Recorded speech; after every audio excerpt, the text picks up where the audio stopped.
Matt Schneider, welcome back. Thank you. Thank you, Austin. Be back. It's great to have you back, man. One of my most fond memories of you, and I've told this story, it's probably, like, I'm not even joking, probably 100 times over the past 2.5 years. Wow.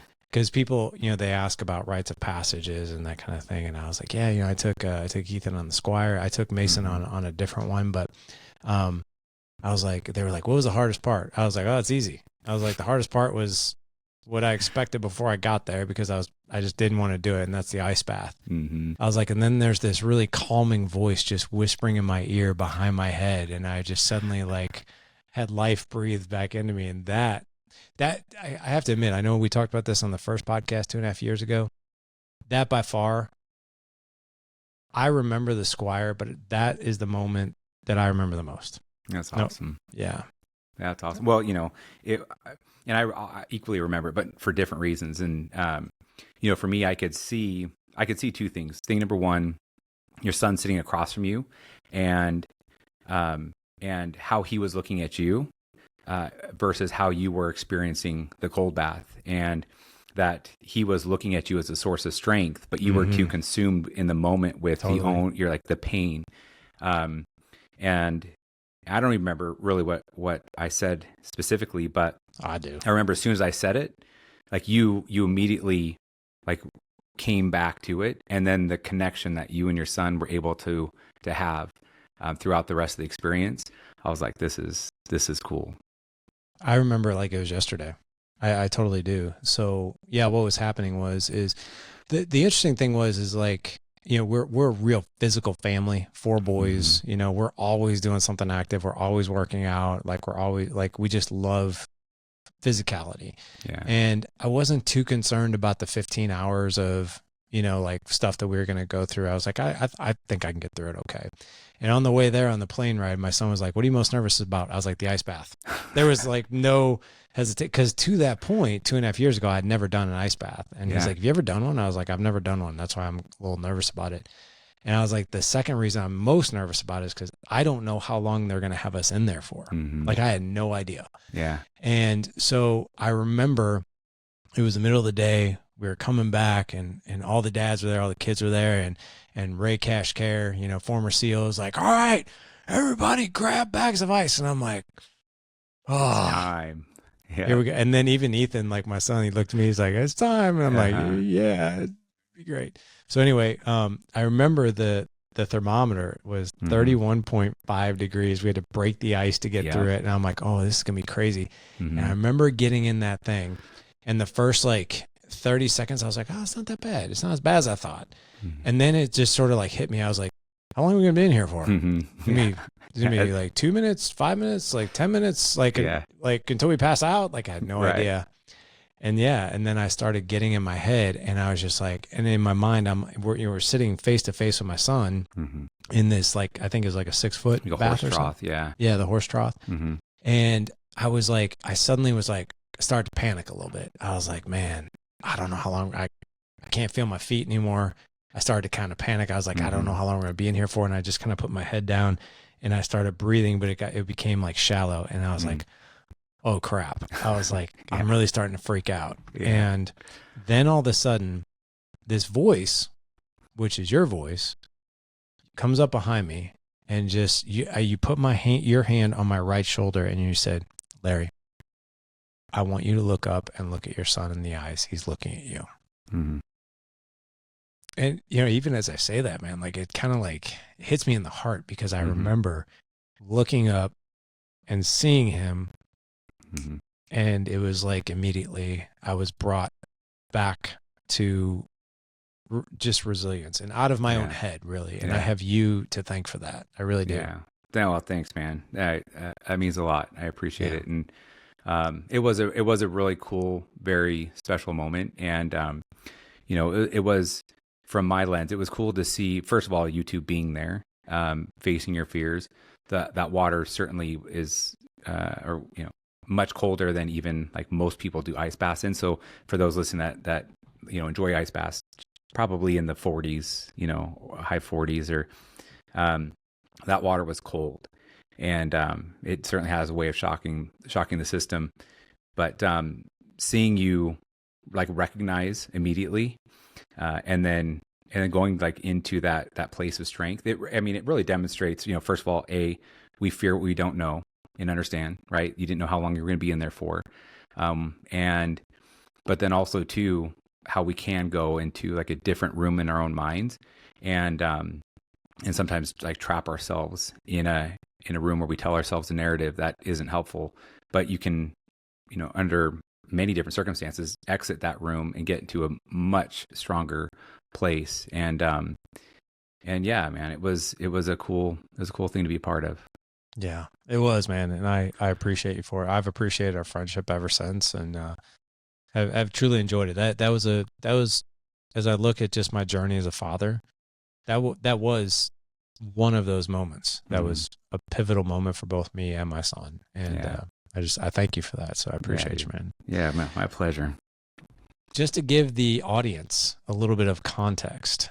So we had you on 2.5 years ago, so it's been a minute. And I think it would be really, really good to just refresh the audience on like Matt Schneider and how he grew up. You had a child, like I thought I had, a bit of a revolving door when it came to father figures. I had a few, but you had quite a few. Yeah, man. It's a record that I don't know many people that can break it. But yeah, I grew up with a mom who she grew up in an environment where the value of a relationship and marriage just wasn't instilled into her. And she swears that this story is true, but that when she was walking down the aisle with my father, who was, soon to be her second husband, because I've got an older brother, she swears that she was stopped by her mom, my grandmother, midway down, walking down the aisle, and my grandmother telling my mom that if it doesn't work out, there's always divorce. And I've challenged her on that. I said, Mom, I can maybe see her saying that, but while you're walking down the aisle, she says, Matt, I swear to you. So, in many ways, my mom didn't learn and wasn't shown the value of committing to a relationship, and that proved itself over and over again with the times that she would start and stop relationships. And her thing is she never wanted to be alone, so there was always somebody that was teed up while she was taking the off ramp of the current relationship. It was like no real gap in the timeline.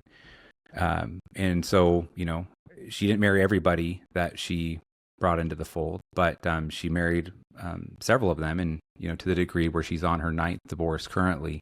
And so, as my siblings and I were growing up, there was always a new man, but with that came, we would move, we would change schools, we would have friends that then we would leave behind and have to start fresh. And so it was a lot of moving around, a lot of start and stops and restart. She did marry and divorce one guy twice. And so that was also, an interesting thing, bringing him back into the house only to have him leave the house again. But I think it's one of her biggest regrets is exposing us to that. And is one of the reasons why, I take the relationship that I have with my wife of now almost 18 years. We'll be married 18 years this June, together for 20. Why I take it so seriously, because I knew early on I never wanted to expose however many kids I had to that same kind of environment, and committed to breaking that cycle when I was young. Wow. So your siblings, are these all half brothers and sisters, siblings? My little brother, he's a full, so we have the same dad. The other 3 are half. Okay. Mm-hmm. And remind me, do you have any relationship with any of these men or your father? Not really. I mean, one lives locally. I'm from Idaho, and one lives not far. I see and talk to him maybe once or twice a year. He's a great guy. I think it's mainly because of self-preservation and because of maybe, this protection of abandonment. I never really got close to him. I always felt like the time would come when they would leave, right? So the one that lives locally, great guy. I think she was probably married to the longest. She's also he's the one that she married twice and divorced twice. I think he was in the picture for maybe 8 years or so total, and but I don't have like a strong relationship with him. And my little sister's dad, he's still in the picture, so I see him on occasion, family events and things. But otherwise, no connection to any of the others, including my biological father. Wow. Your son is 14. Mm-hmm. So let's rewind the tape 15 years ago. Yeah. And you find out you're having a kid. Yeah.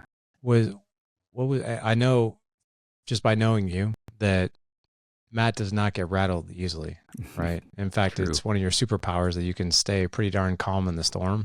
Yeah. But what was going through your mind when you found out you were going to be a dad and your experience kind of was what it was? And I'd also, but actually, before you answer that, mm-hmm.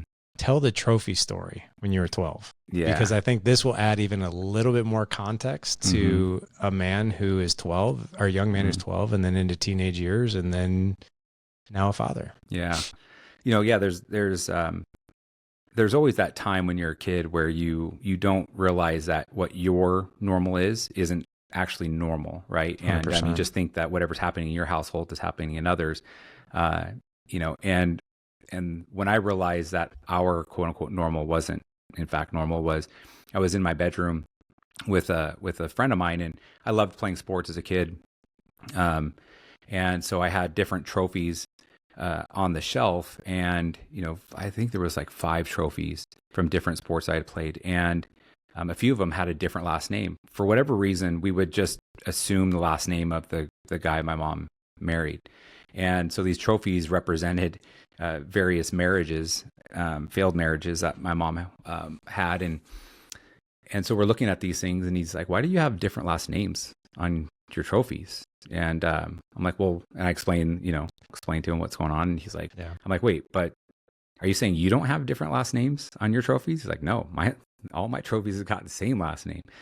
And that was that aha moment of like, "Oh, okay." And it's really when I started paying attention to, because I realized at that point it wasn't normal. Yeah. Paying attention to the relationship more closely, realizing that having guys come and go wasn't the norm. And when I started to really pick up on the fact that what do unhealthy relationships look like? Mm-hmm. Interesting. I had a trophy moment, but without the trophies, because I was a fat kid and I was not a good athlete whatsoever. I used to envy my friends who had all the trophies. Yeah. I would have actually taken one of your trophies, even though that didn't have my first name or last name. Yeah.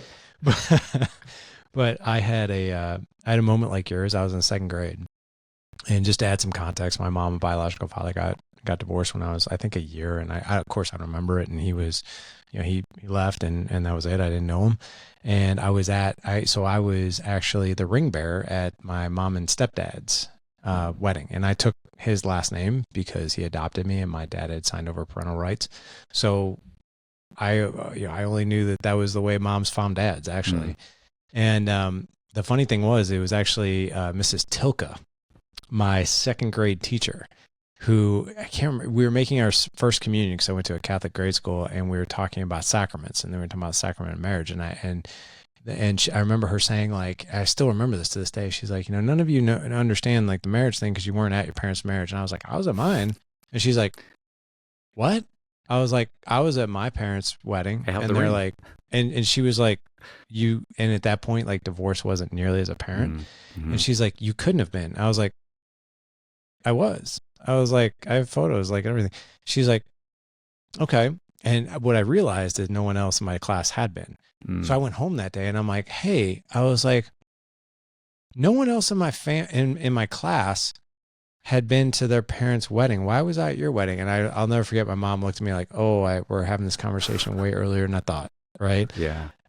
But I think she kind of, I don't want to say she skated around the answer, but like, I think she was like, we'll talk about that when you're a little older. I think that's kind of how she left it. But back to this, back to this question of, I know for me, when I first heard the news I was going to be a father. And being a father, I think when you have an experience like yours and mine growing up, fatherhood is something that's like, man, like I want to be, this is important. I want to be really good at this. And I remember going through like, man, I'm very nervous about this and I don't know really what to expect or what to do. I've seen a lot of really horrible things. I'm not really sure what good actually looks like, but I'm curious for you, what was that like for you 14, 15 years ago? Yeah. I mean, I think all new parents, probably have some level of real anxiety and concern about what's ahead, and, there's no real playbook for it. And so, I certainly had that, but then I also had this element of, I've never been like shown or taught what a husband really should be to his wife and what a father should be to their kids. Like all I learned was what not to do. Right. So my reference points were, the things that were not real healthy. And, my biological father, I knew that when my mom was pregnant with my little brother, she had left him. I was 3, she was 7 months pregnant with my little brother. And he was like super abusive. And that, he said, look, if you agree not to charge me child support, I'll write off all rights to these boys. And, they struck that deal, and both of them held up their end of the bargain on it, so I had the knowledge of what my biological father did and how apparently easy it was for him to walk away. So I'm hearing from others about how having kids changes your life. And when you hold your child for the first time, that, your just whole world changes.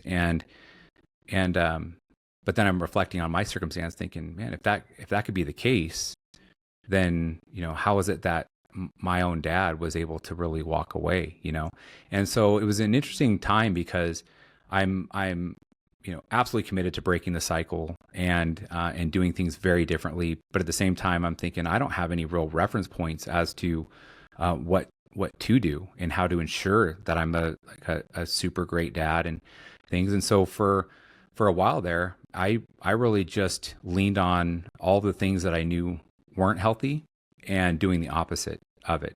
And I think there's a lot of lessons that we can learn by the things that don't work in our lives as well. And as long as we don't repeat those things, we can make good things of our experiences. And then I, at that time I was with the sheriff's office, and I had some incredible friends that were parents, and I started to really look at what they were doing and how they were raising their kids and leading their families, and started to emulate what they were doing, what I was seeing. And that was where I started to get clued in on how to navigate this whole thing. But it was a time of anxiety and worry. I was worried that if my dad could leave me and walk away and disappear from my life, that maybe I wouldn't have the same connection with my son that all these people talked about.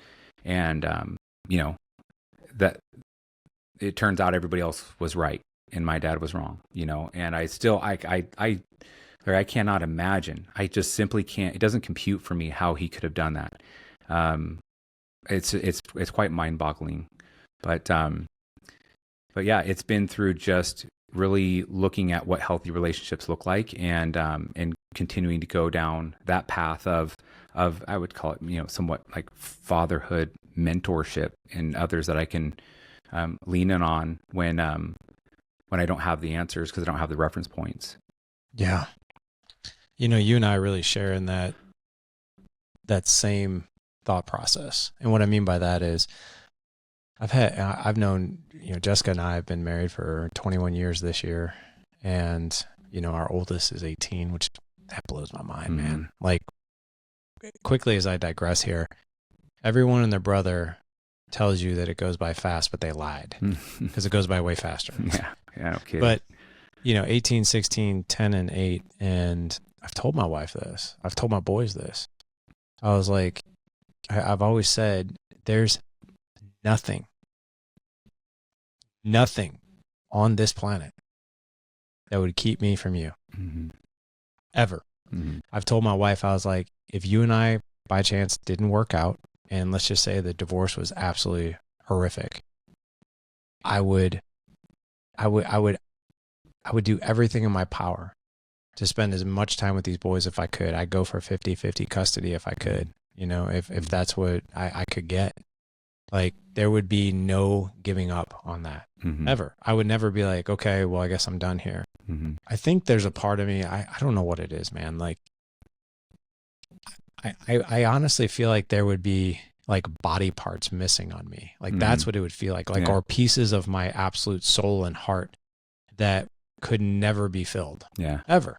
If I was not a part of these boys' lives. When I was a cop for a decade, and I couldn't tell you how many different custodial disputes I was a part of, and, parents who, for whatever reason, the relationship didn't work out, but, constantly leaning in on my upbringing in the conversations with them and being like, look, I get it. Like, you guys didn't work out, but you two acting the way you're acting and using these kids as pawns, they're the victims.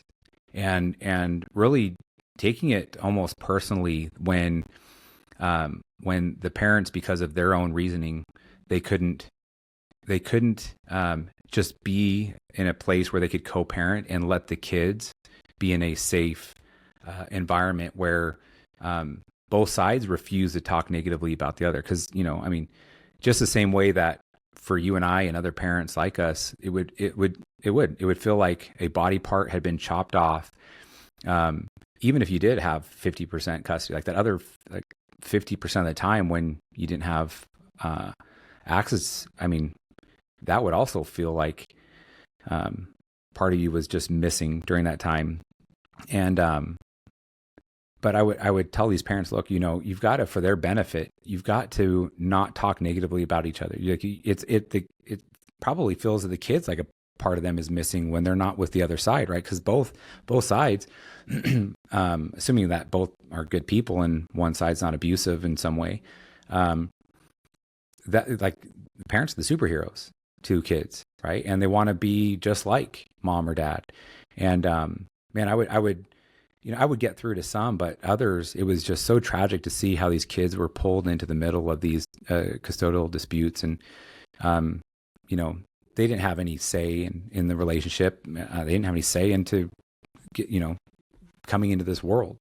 And I think it's a real tragedy when the parents, they can't at least for the sake of the kids, just be in a adult enough and in caring enough to reserve personal feelings for conversations well outside of the ears and eyes of their little ones.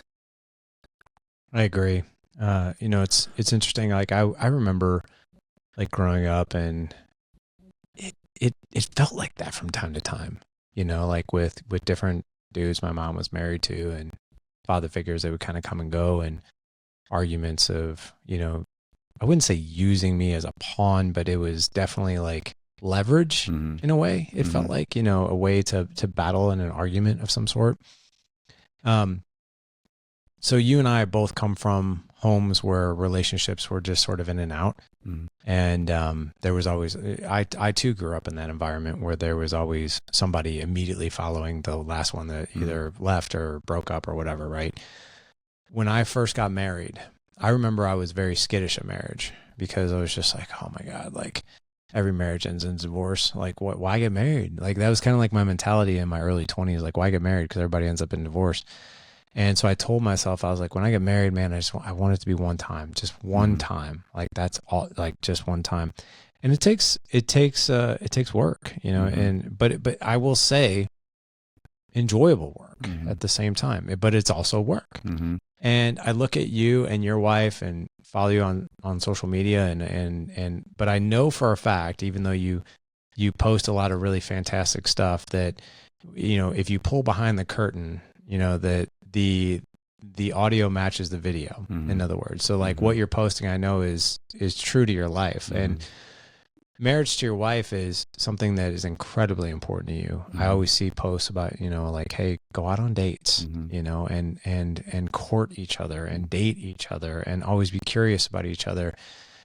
What is it? Tell me about the dynamics of your relationship with her and why it works so well.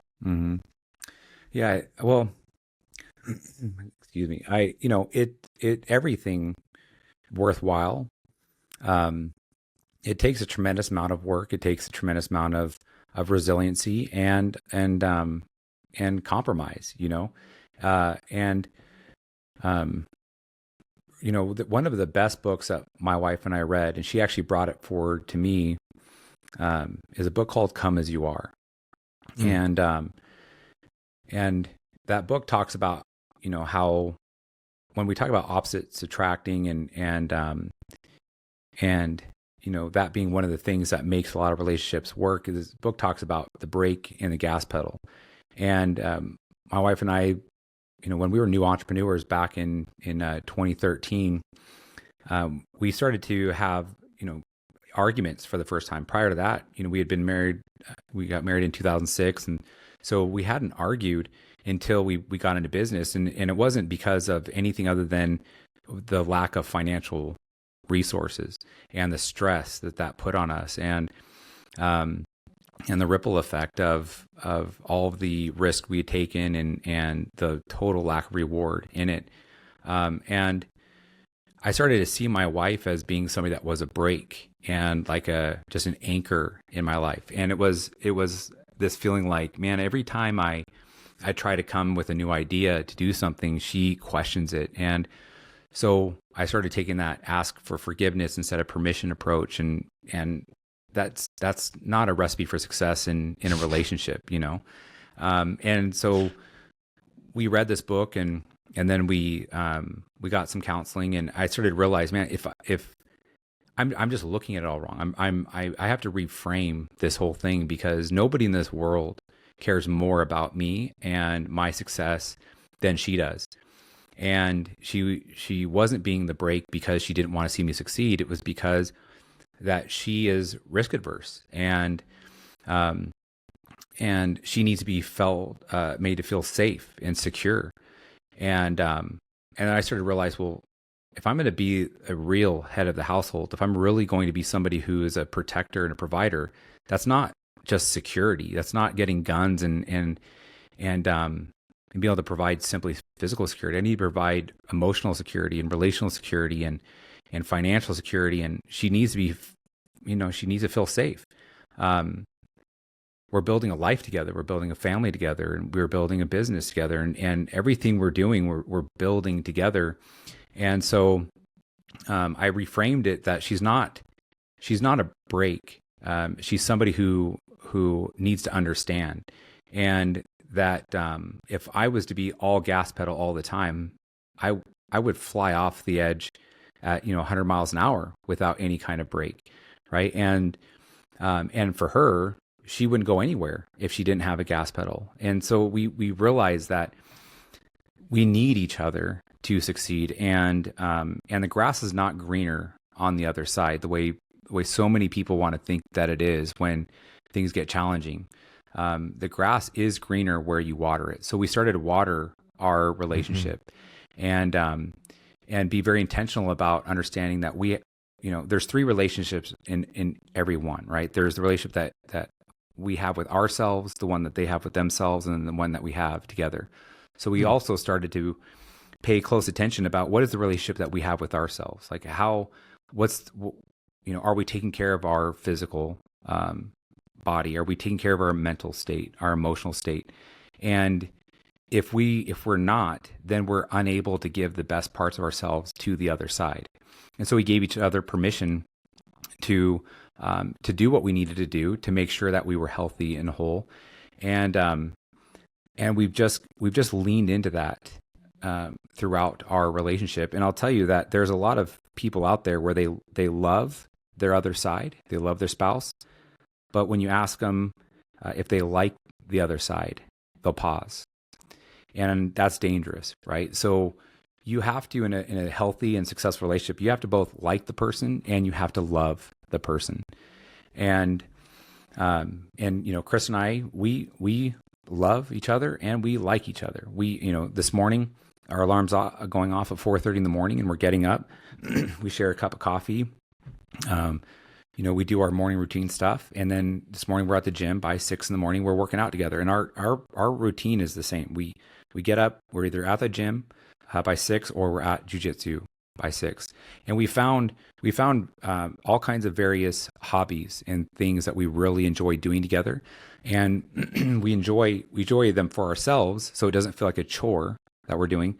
And we enjoy doing them together. And I think that's also one of our like success hacks, you might say, is we've been very intentional about finding things that we really enjoy doing together, and we do that a lot, and we make it a habit to do it, while at the same time giving each other permission to do the things that we enjoy doing by ourselves, so that we can fill our own cup and be in a healthy state that way.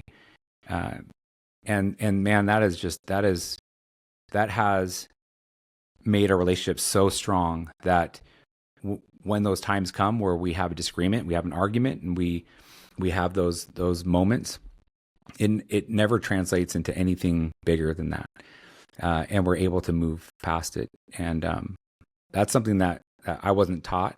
It's something that I saw other strong men and women in their relationships doing, and we adopted it, while at the same time going on that personal development journey, reading books, listening to podcasts, the counseling thing that we did earlier on when we were struggling. But we've been doing the work, and it's paid dividends.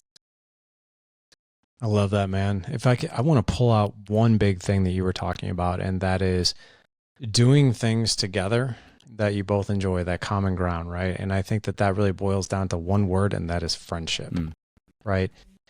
We were just having this conversation as a family. It was, I don't know, a few weeks ago over dinner, and the question for the dinner table was, who's your best friend and why? And all the boys were going through like, oh, it's Gavin, it's this, that, and they're going through their friends. And then it got to me, and they said, who's your best friend? And I was like, that would be her. And they looked at me and they're like, she can't be your best friend. She's your wife. I was like, she is. I was like, and I was like, they're like, what do you mean? I was like, well, she's the one I love spending the most time with. I was like, she's the one that, I was like, at the end of the day, like, we actually love doing the same things together. Same with like how you and Chris are jujitsu in the gym and a cup of coffee and those types of things like that, just spending that time together with common ground. Like Jessica, I always say this, like in social media posts, she's my best friend. She's my partner in crime. She goes on hikes with me. She drinks coffee with me. We go to happy hours together. We go search out different restaurants for different experiences together. Like we do things adventurous together that we just love spending the time together. And it really cultivates our friendship. And I think in marriage, that piece of it gets a little lost, right? It almost gets put on the back burner. We're either enemies or we're intimate. There isn't that necessarily that middle ground. But at the end of the day, like, we are friends, right? And I told the boys, I was like, the other half of girlfriend is friend. You do realize that, right? And then like, oh yeah. So I love that, man. Yeah. I'm curious, what do you tell, I mean, certainly some of your listeners and people who tune into your stuff, excuse me, they don't have that. They're missing that. Stand by. Oh, you're good. Oh, maybe not. Okay, I had to clear my throat. Put on mute, clear my throat. For those that are missing that critical piece of that friendship, what's the advice that you give to those men? I think it's really, I think at the foundation, conversational excellence through connection. And how do we go about doing that? And I think one of the easiest ways to do that is getting very curious and getting very appreciative and asking really good questions, really, really good questions of each other. Like, and I used to be of the belief early on in my marriage. Well, I've known her for 10 years, so I already know everything about her. Man, and you know this as well as I do. I don't.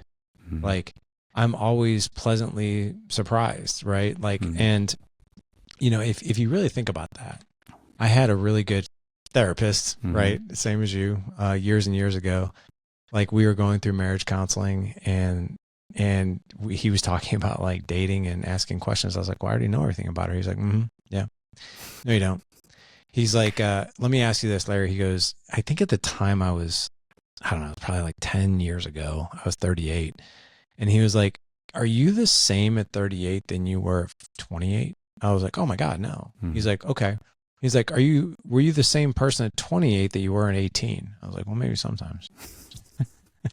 But the answer to that was no. He was like, so why would you think that she hasn't evolved and grown as a human being, and she has different interests and different things and things that she maybe wants to do that weren't even on her radar years ago, and she's evolved as a human being. Like, aren't you curious about that? And I was like, and that's a part where that's a moment where you feel insanely idiotic and dumb. Mm-hmm. Like, and you're like, that is so obvious. Mm-hmm. Like, why would I even think that I know everything about her? And I've known Jess now it'll be 28 years this year. Mm-hmm. And this will crack you up, man. Like, dude, and maybe it's because I'm oblivious. There are two reasons. One, I'm either oblivious, which there's a good possibility for that. And two, my wife never eats sandwiches, like ever. Like, I never see, she doesn't like bread. So I never see her eating sandwiches. So she's making like this turkey sandwich, and I look over and she's putting mayonnaise and mustard on it. I was like, why are you putting mustard on your sandwich? And she goes, I always have. I was like, what? She's like, ever since I was a kid, mustard and mayonnaise on every sandwich. I was like, you gotta be kidding me. She's like, no, seriously. I was like, I never knew you liked mustard. She's like, I love them on sandwiches, and that's it, with mayonnaise. And so, like, even then I'm like, something so simple as that, like, wasn't even on the radar, but there it was. Yeah. Learned something new. Yeah. First of all, I love mustard on sandwiches with mayonnaise. So tell your wife that I like her style.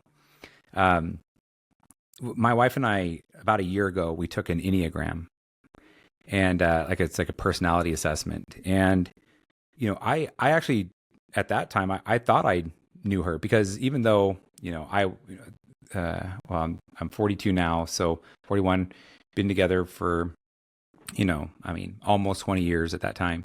I thought that even though we had aged together, like, I was aging with her and alongside her. So, to your therapist question about, was she the same at 28 as she was at 38? I'd say no, but I've been on this ride the last decade with her. So I still would say, yeah, I know her. Right. That would have been my response to her is no, we're both different, but we've done this journey hand in hand. But we took this Enneagram, and it was amazing because both of us learned things about ourselves, and then we both learned something about each other, multiple things about each other. And that was a really, I think, important moment for me, because even though, like, we've been so, wrapped up in this personal development, professional development journey for quite a while, there are times where things just become reemphasized. And, Larry, I think one of the things is there are many things that we don't even really know about ourselves, right? Like, there's things that happen to us that hardwire the ways in which we see the world and the lenses that we look through on things. And for many people, they haven't stopped and really dissected the why behind so many different elements about themselves. And so it's just like they know how they respond to certain things, but they don't understand the why behind it.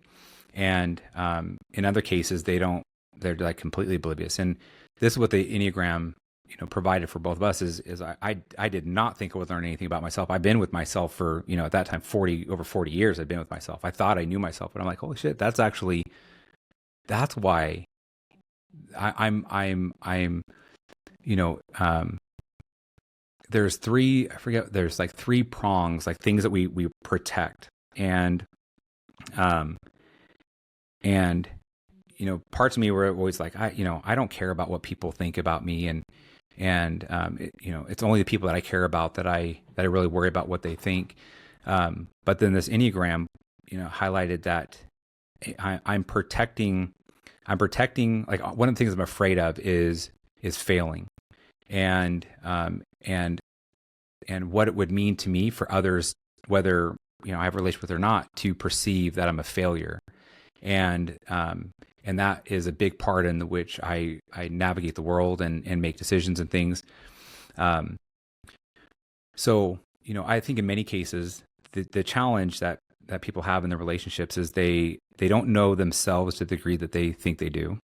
And they also don't know their spouse the way that they think they do either. Yeah. But there are tools out there and ways in which to learn more about it. And I think that that's a really healthy way of gaining more and more appreciation, and also an understanding of how you can show up in really important ways for the other side. I agree, man. You know, it's funny you mentioned the Enneagram. I just took that last year, and I'd heard so many things about it, but it allowed me to put so many pieces together of like just kind of how I behave, you know, and how I go about life and how I look at life. And it was very revealing. And even from a relationship standpoint, it was very revealing of like, oh, so that's why, or there's that, right? So it was fascinating. Yeah. I love the fact that, you know, you've got a great marriage, and you can tell that, right? You just tell by the way you talk about Chris.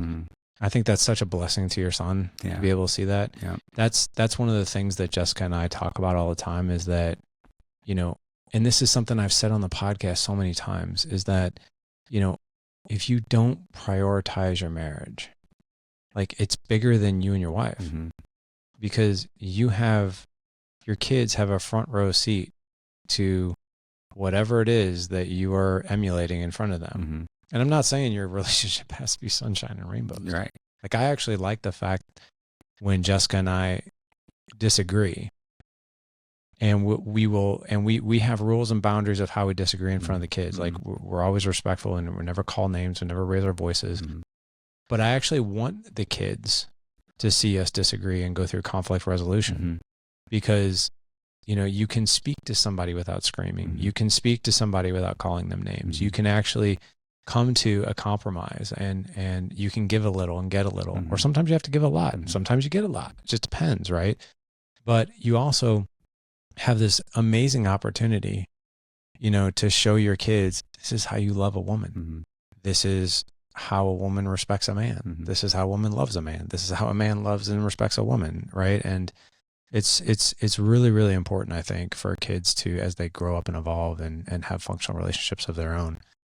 And I love the fact that you had to do the work first in order to make this happen. I think so many people, and you deal with them, and so do I, they want the results, but they're not willing to do the work. Yeah. Right. Yeah. And the work sometimes ain't pretty, but the results are worth it. Right.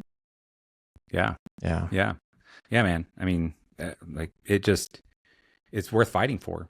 And if your marriage isn't something you're willing to fight for, and that's also, I think, a major pain, a source of pain for many couples is,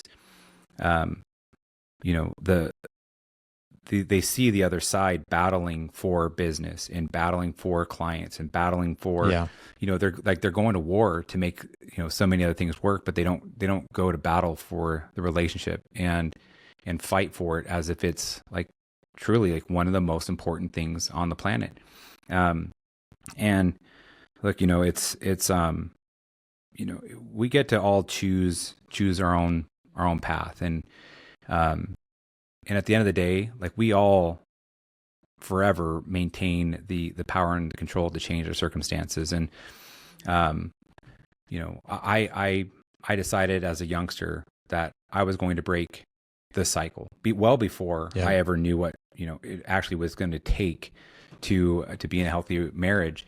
I I knew that was a cycle I was going to break, um, and it's worth battling for, I think the most important element for Chris and I has just been, to really genuinely want to see each other thrive and succeed, and recognizing that while we if I'm going to help her do that, she's going to help me do that. She's got to know what my goals and dreams and aspirations are, and I've got to know what hers are as well.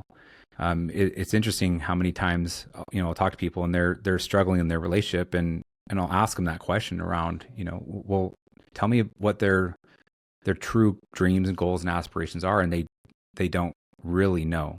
They don't have clarity around it. And so the natural follow-up question is, well, if that's the case, then how in the world are you going to help them and be part of that achievement, and ensure that whatever's really important to them, they're accomplishing it, and you're part of that accomplishment with them. You just can't do it. You've got to have clarity around it. But there's a lot of assumptions that are made. There's like, well, they want this and this, and like, is that really what they want? When Chris and I, we got real clear on what we wanted individually, and then clear on what each other wanted. And then that's where we started to, like, we do annual goal setting and like strategy meetings, right? Where we talk about, okay, this year, what do we want to achieve personally? What do we want to achieve professionally? And what's going to be the order of operations in which we work on things, right? Some things are individual goals, others are family goals, and we put a whole plan around it, because there's a lot of resentment that can take place where one side feels like all they're doing is supporting the other side. And, they supported them through college, they've supported them through the early years of their career. And it just feels like it's very one-sided, and they lose track. The other side loses track on, like, hey, my other half has got some dreams and goals that I need to support them on. And I'll tell you, that's been instrumental in Chris and I being able to identify like the hobbies and the things that we really enjoy together, and putting plans in place to ensure that the needle is moved for both of us in the right direction, and for our son to see the way in which this partnership in marriage and in life, takes place, and he's an active part of it. Like, now that he's a teenager, like, we have him involved in helping with these big goals and dreams and aspirations that we have, and it's a really fun thing. But I would really encourage people to have that conversation and say, like, what is it that you want to achieve, when you want to achieve it by, and what does the other side want to, and then build specific plans to help each other achieve those things. Good stuff, man. You guys are a killer team. You really are. Well, I want to invigorate, people to maybe take another step here and, join us for a deeper conversation on July 19th and 20th. Yeah. In Boise, Idaho, for your event. Yeah. And by the way, like, this is not just like an event, right? Number one, you're going to have some absolute savage legends who are going to be speaking there, and but also you guys are doing something that is bigger than all of us, right? And it's just for a tremendous cause. But I would love for you to take some time to just really share with us, why are you doing what you're doing as far as the fundraiser portion of it, and then if people would like to come to this event, what can they expect? Because, I mean, I've seen some of the detail, and personally, I know I'm one of the speakers. By the way, I didn't say savage speakers because, like, I'm one of the speakers, but like, Tim Grover's going to be there, a bunch of other people. Yeah. But like, I'm just like, oh my gosh, like, if there was ever an event that I'm like super excited to go to as a speaker, but also like a participant, like, man, this is it. Yeah. So tell us about it. Yeah, man. Well, I mean, at a foundational level, it's so important that, in this life, in the hustle bustle of everything that's going on, that we are doing something that is much bigger than ourselves, and is on a completely different level than just what's happening with us personally, or in our own home, but really like stepping outside of the boundaries and realizing that we all are building a legacy. Like we're all creating a legacy, right? As long as we're on this earth, what that legacy is, how long people will know of that legacy after we die, what we're known for, how much impact we created. I think as just a human being, we have this instinctual desire to help others. But yet a real missing element to people's lives is helping others in a major way. So this event in Boise, Idaho on July 19 and 20, it's a way for us to do something much, much larger than ourselves. And it's a 2-day event. We're going whitewater rafting. We have a private VIP mixer at a really cool diamond shop. We have a workout with Ray Cashcare, who's a Navy SEAL. It's a mindset motivation workout in the morning. And then, we have the mastermind that you're mentioning, and we're packing the house. We have 750 seats for it. We're looking to fill every single one of them. We have Tim Grover, as you mentioned, the mindset guy, coach to Kobe Bryant, Michael Jordan, Dwayne Wade, like countless A-list athletes and entrepreneurs. We have Tim Kennedy, which is an American badass. We have Cody Alford, who Marine MARSOC guy. He was shot in the helmet on this really crazy mission, and he still has the helmet with the bullet, where the bullet hit. We have Jen Gottlieb, Lindsay Schwartz. We have Alex Simon, who's this crazy, awesome hype DJ. We have Ryan Alford, who's a real estate mogul and guru. And then, of course, we've got the one and only Larry Hagner that's going to be participating in this whole thing as well. And all of this is being done. There's going to be incredible value on how to level. We have 3 pillars: health, wealth, and relationships. But this is all teeing up the stage for our charity event for the St. Luke's Children's Cancer Institute. And it's a local children's hospital here in Idaho. It's the only one in Idaho. It's the only one for hundreds of miles around it. And these kids that are being treated there, and the staff that are treating them, and all the research they're doing, they rely very heavily on donations to do the work that they do. And so we initially set a goal of $25,000 as a donation, but I realized pretty quickly after that, within the first week, that wasn't the. I wanted more impact than that. I wanted to go further than that. That was too low of a goal. So we raised it to $100,000, and every one of those dollars, all the proceeds go to St. Luke Children's to help these kids battling cancer. And we are after the mastermind, we're doing the world's largest plunge event. And so we have a goal. We're expecting well over 1,000 people to be there, and we're getting into ice baths as a way of raising this money. And so, going back to that fear, prep yourself now. But we have custom pools being made, and we have just this amazing event to be able to raise all these funds. So, we would love for people to come and attend. This is the second year we've done this Ignite Your Life experience, and we have people come in from all over the country for it.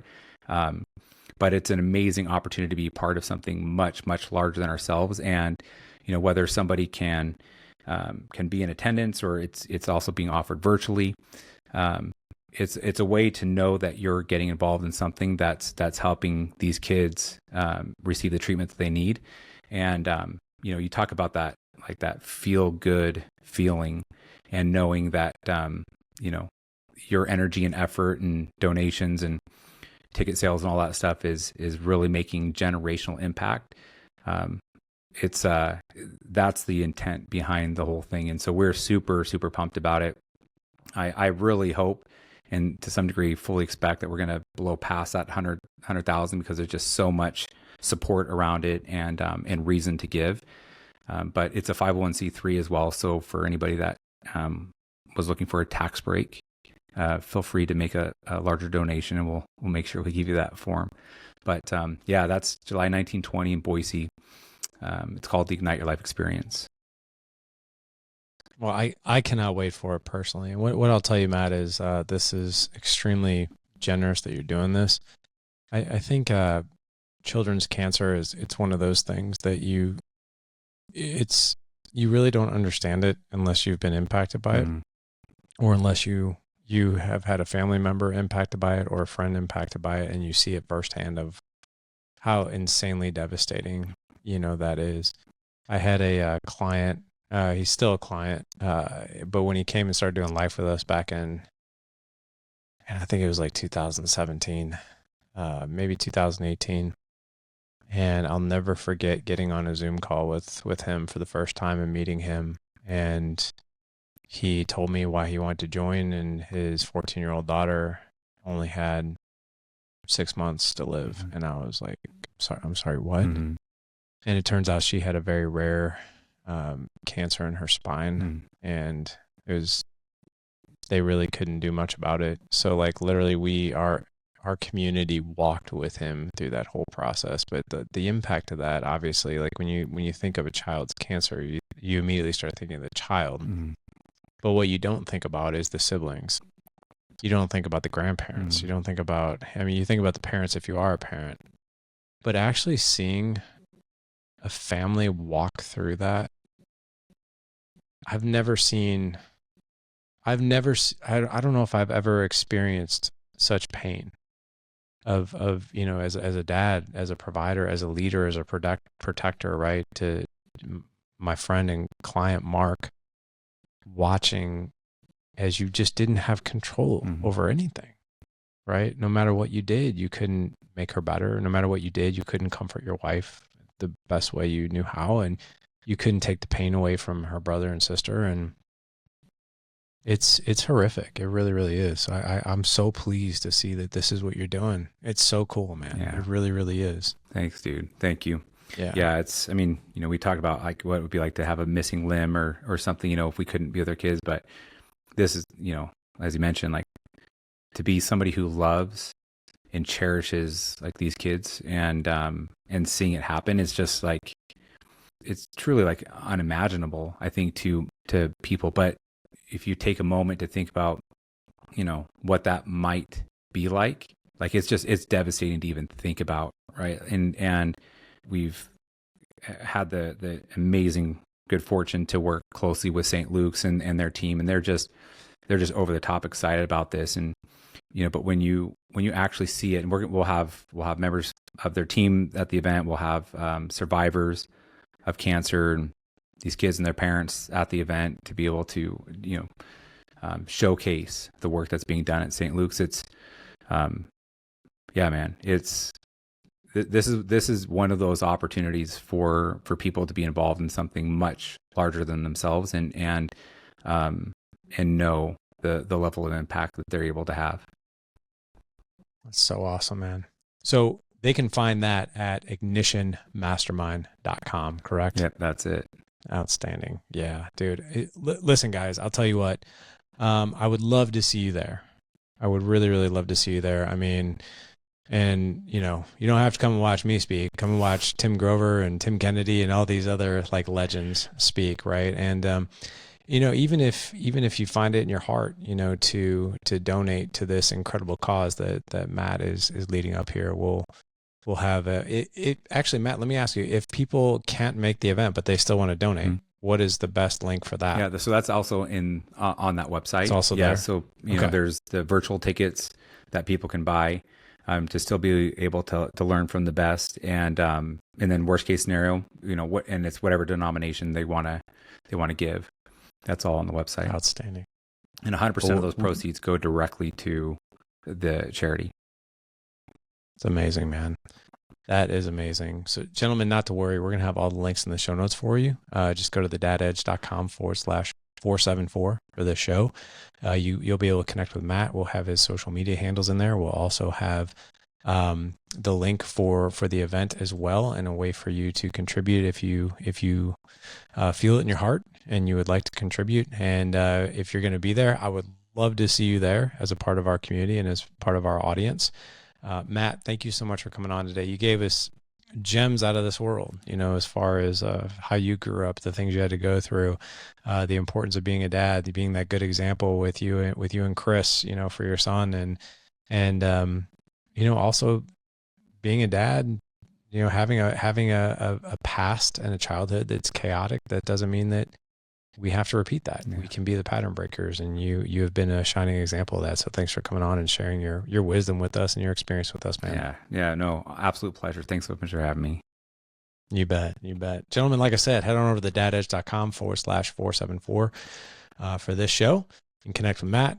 Come and see me, Matt, and Tim, and at the event. We'd love to see you there. Take care, gents.